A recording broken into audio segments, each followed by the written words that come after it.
With a flood of people, new and old, trying out the Fallout games, many are naturally going to start looking towards modding, which is great. But that also means many are going to start feeling the frustrations of making everything work.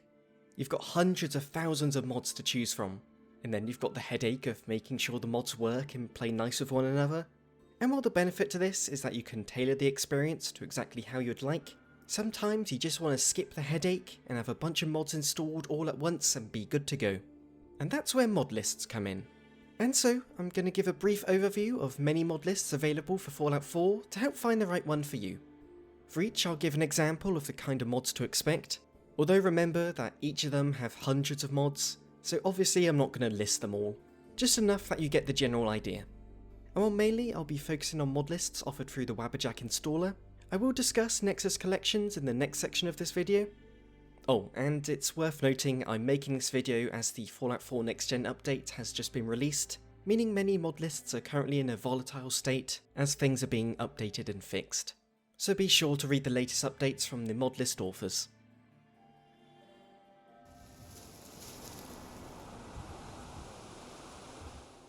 So, before looking at individual lists, I wanted to address Nexus Collections.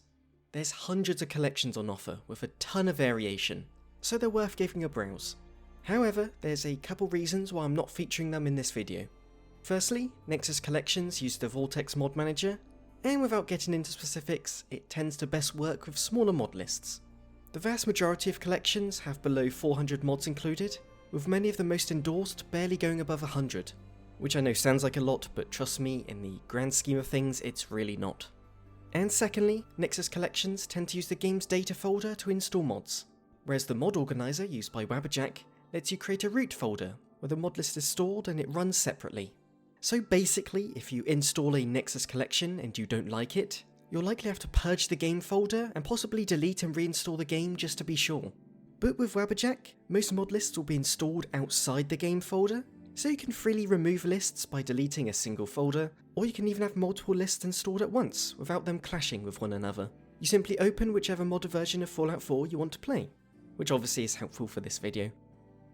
Now looking back to the Nexus Collections on offer, the module series of collections are helpful if you want the essentials installed, or still leaving room to add a ton of your own mods. Also, Story Wealth is the most popular collection available, which has a heavy focus on adding new quests and locations. There's Vault Boy 101, which turns the game more into a military shooter, and such Fallout 4 is more vanilla friendly, a sort of little bit of everything mod list. So yeah, it's worth giving collections a look, but because of their convenience and more variety in what they offer, I will now be looking at Wabbajack lists.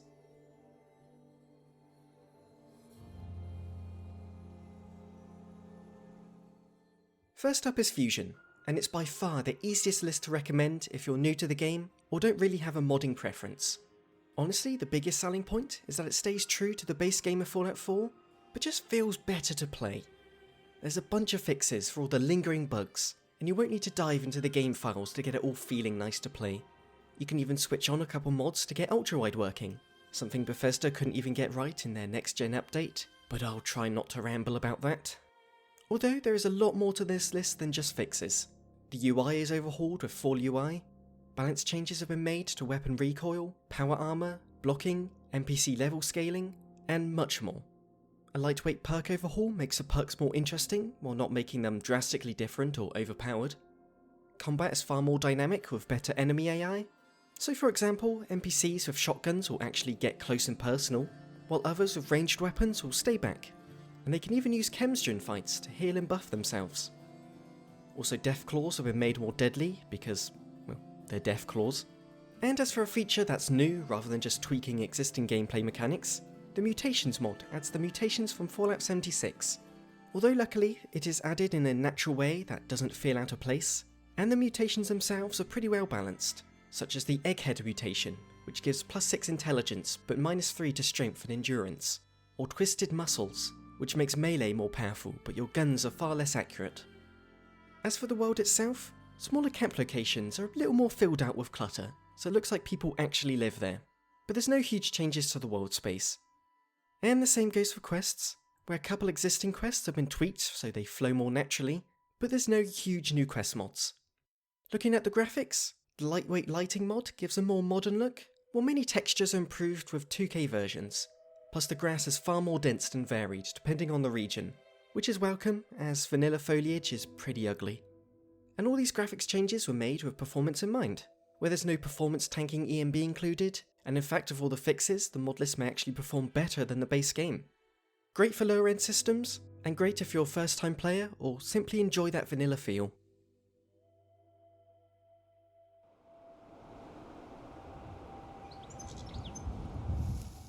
For those looking for a more survival focused experience, Life in the Ruins offers a ton of hardcore gameplay mechanics without straying too far from the vanilla vision. Much of the list revolves around the Lunar Overhaul mod, which itself has multiple articles listing all the changes it offers, so obviously I won't cover them all here, but as an example of what to expect, some perks have higher requirements to unlock, while others are tweaked to better fit survival. Weapons now do more damage for both you and NPCs, so you have to be more prepared for a fight as they can be over pretty fast. Useful items in the world are more scarce, radiation is deadlier, and overall there's just a ton of balance changes to weapons, armour, food, chems, the legendary system, and so much more. I'm pretty sure if I counted all the changes it would go above 1,000. As for the other mods on offer, you have lore-based power armor changes, making power armor difficult to find and maintain, but have the potential to be incredibly powerful. Stimpact makes your health segmented into 3 sections, and different healing items will heal more sections than others. It makes you think about which healing items come with the best side effects, rather than always going for the one that restores the highest percentage of your health.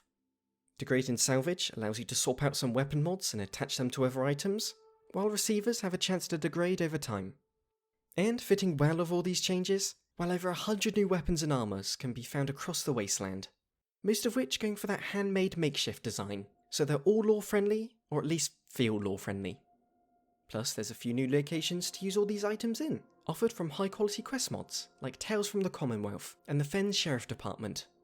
Although this list hasn't gone overboard with the new quests, but instead features just a few that don't feel out of place and ruin the balance. And finally there's the look of the list, where obviously the main thing you'll notice is all the greenery added to give an overgrown feel, which I personally prefer, but of course everyone has their own preference. And with the new high quality textures, lighting, and the Spectrum EMB on top, this list looks far better than vanilla.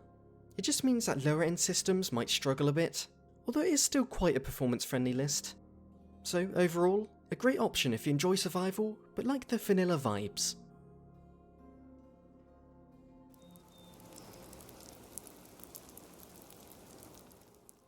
The next big survival list is Atomic Warfare, focusing on making a stalker game-like experience in a deadlier world.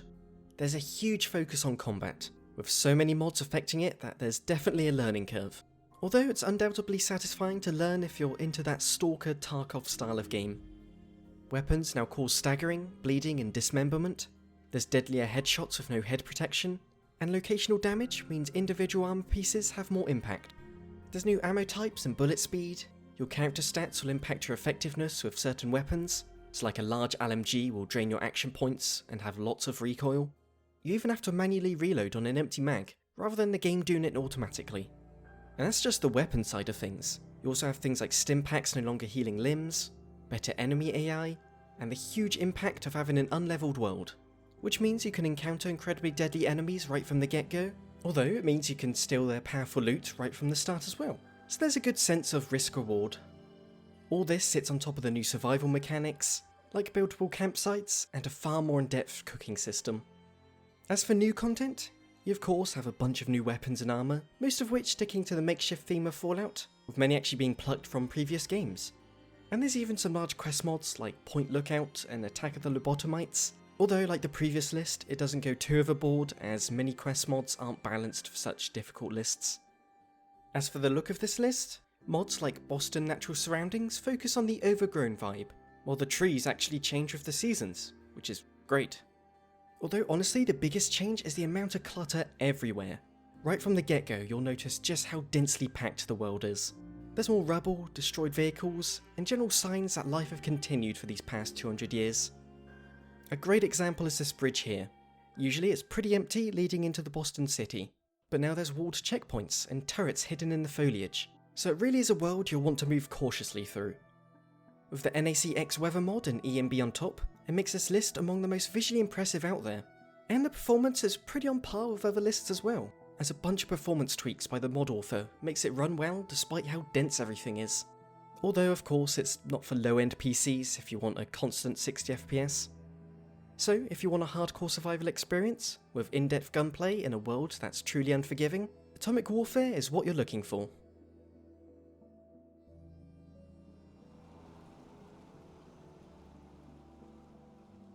Magnum Opus is for those who want a heavily modded Fallout 4, but don't have any specific goal in mind.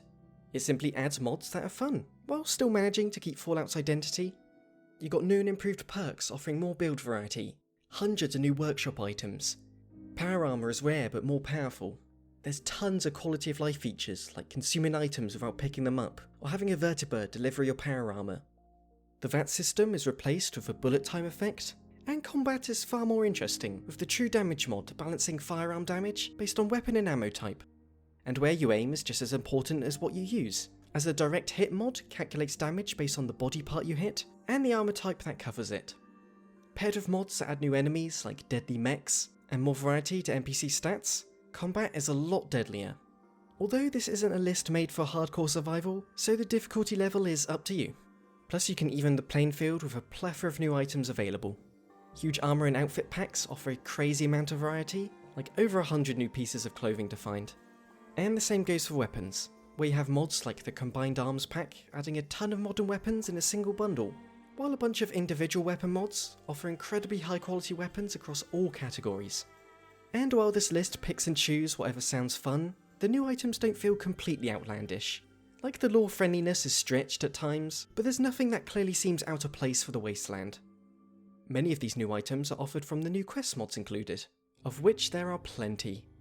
You have mods like Tales from the Commonwealth, Vault 494, The Secret of Huntress Manor, and even the beloved Sim Settlements 2, adding an entire city management system, along with a compelling questline. So all these new quests, along with the new locations and followers, add up to offer an insane amount of new content. As for how this list looks, the Dead Wasteland now has flourishing pine forests and greener grass, while texture mods like Perfect Landscape add 2K textures that are vastly superior to the originals. Meanwhile, the mod's clarity and Fallout 4 enhanced colour correction are what really make the game pop. The general fog is removed, colours are vibrant, and shadows are far deeper. It's worth noting that there's no EMB, and while you miss out on some features like ambient occlusion, you can see that the list still looks great. And of course you save performance, making it run much better than I was expecting. Mid-range PCs should be fine running this, and possibly even low-end ones if you turn down some settings. The only thing is that you'll want a decent amount of VRAM from the graphics card. The city areas in Fallout 4 are already taxing, and so having so many new items and locations on top does push the VRAM to the limit. But for general wilderness exploration, it's very well optimised. So, if you have a mid-ranged PC and want to experience a fun modded sandbox offering a wide range of new content without turning it into an unbalanced and unrecognisable mess, then Magnum Opus is a great choice.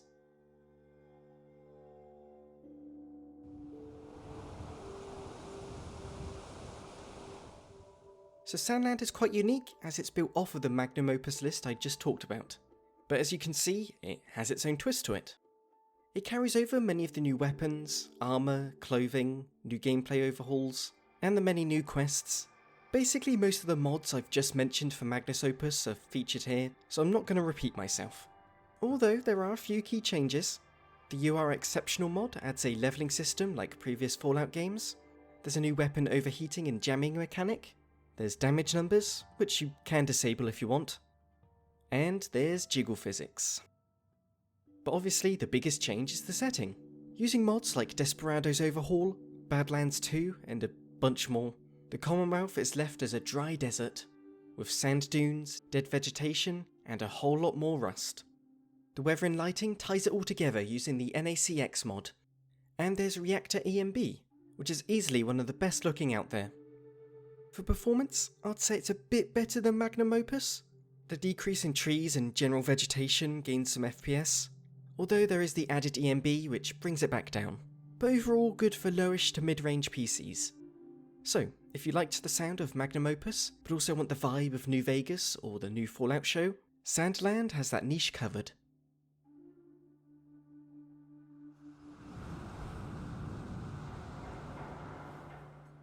So the earlier Atomic Warfare list pitched itself as being inspired by Stalker games, which it is, but Fallout Anomaly takes it a step further by really transforming Fallout 4 into Stalker. And first things first, I want to address the visuals, as Grim EMB is enabled by default, and it's a very acquired taste. But you can switch off the EMB, or use one of the many optional EMBs in the mod manager. Just thought I'd get that out of the way, because I imagine a lot of people might be turned off by that. Anyway, back to gameplay. I'd say Fallout Anomaly is the most hardcore out there. You will die if you're not prepared. Perfectly summing up how difficult this list is the Lucky 7 mod, where instead of having 21 perk points to assign at the start, you get 7, with an extra perk point given every 7 levels.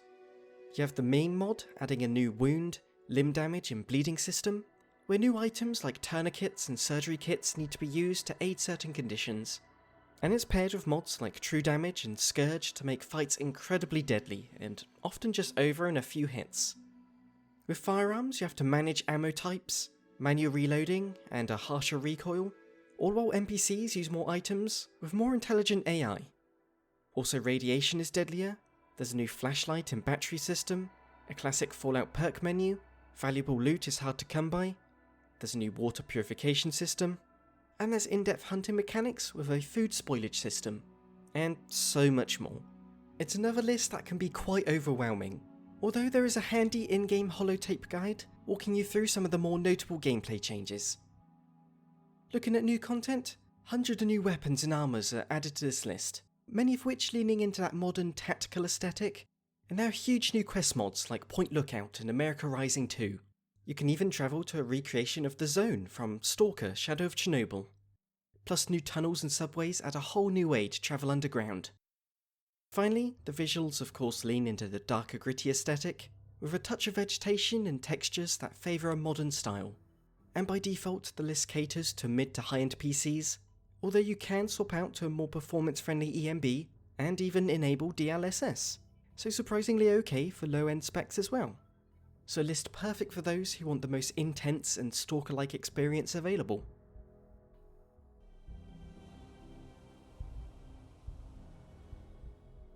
Next there's Wasteland Reborn, which strikes a good balance of overhauling the game without straying from the core feeling of Fallout. I think a good way to describe it is a middle ground between the Fusion Modlist and Magnum Opus, where it's not as vanilla as Fusion, but it's also not a large mixing pot of mods like in Opus. You have things like an overhauled HUD, better enemy level scaling, and an improved blocking system, while other mods focus on the roleplay aspect, like new dialogue options based on your ability scores, and the classic Fallout leveling system.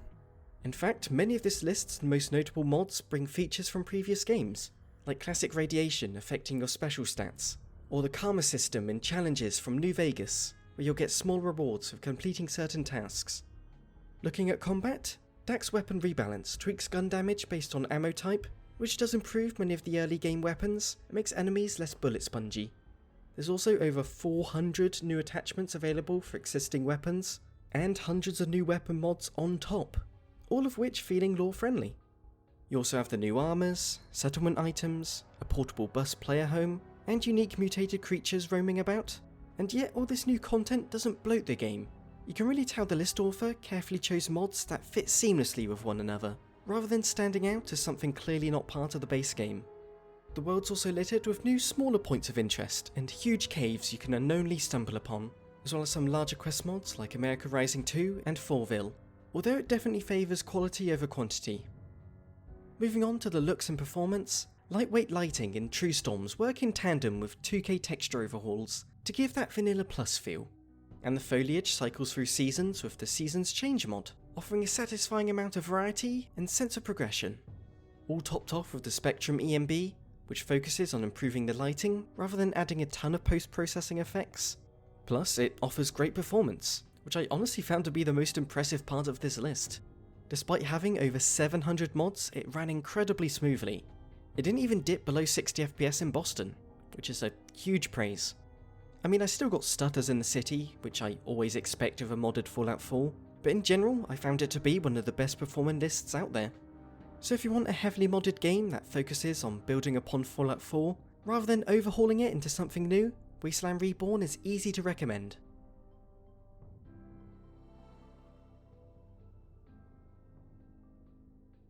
There's a few lists I've not covered for various reasons. Frost Below Zero focuses on getting the Frost mod working as seamless as possible.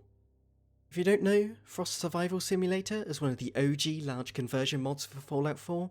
It's arguably the most game-changing mod out there. It sets the game back to just a few short years after the bombs dropped, where the landscape is covered in a nuclear winter. There's new lore, factions, enemies, and of course new survival-focused gameplay. It pretty much turns Fallout 4 into a new game. The reason I'm not showing it off is because it needs a downgraded version of Fallout to work. Next there's Beyond the Horizon. Much like a previous list, this one is focused on polishing up a single overhaul mod, that being Horizon, and it changes so much that there's this huge wiki to explain everything it does. It's a massive overhaul focused and balanced around survival mode, adding a ton of new gameplay mechanics and drastically changing many of the existing ones. I could make a whole video talking about Horizon on its own, so I'd recommend looking at the wiki or numerous YouTube series dedicated to it.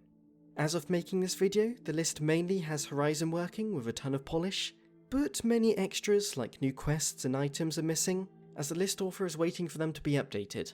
So check the list Discord for updates. There's also Welcome to Paradise, which is a very vanilla list, although it's not been updated in a while, so I'd just recommend Fusion. And finally there's Parabellum and Wasteland of Depravity, and basically they each feature very NSFW content, so you know, I'm not going to risk showing anything on YouTube. Although from what I'm aware, they are fully featured lists offering a lot more content than just the NSFW stuff. It's just there to interact with if you so please. And there you have it, many of Fallout 4's largest mod lists. Now do remember that many of them update over time. In fact, a few of these lists got updates as I was making this video, so much of what I've said is subject to change. But hopefully you've got a good feel of what's on offer, and I hope you enjoy your modded Fallout 4. Thank you for watching. If you liked the video, I would really appreciate it if you gave it a thumbs up, as it helps promote it to more people. And a big thank you to my Patreon supporters, Gorthan, Sodoomy, Gavin Van Buren, Connor Peterson, John Ratz, Ter Aura, Jaden Shaw, Jake Carlo and Christian Howell. I know there's been a large gap between videos, but that's purely because I like to put a lot of effort into these. Like, this video took so much time because I had to install so many lists and test them out and then write a script for each one. And yeah, it's because of these donations that I'm able to spend so much time on them. So thank you so much. Oh, and thank you to Adam who recently donated on my Ko-fi account. Thank you everyone and farewell.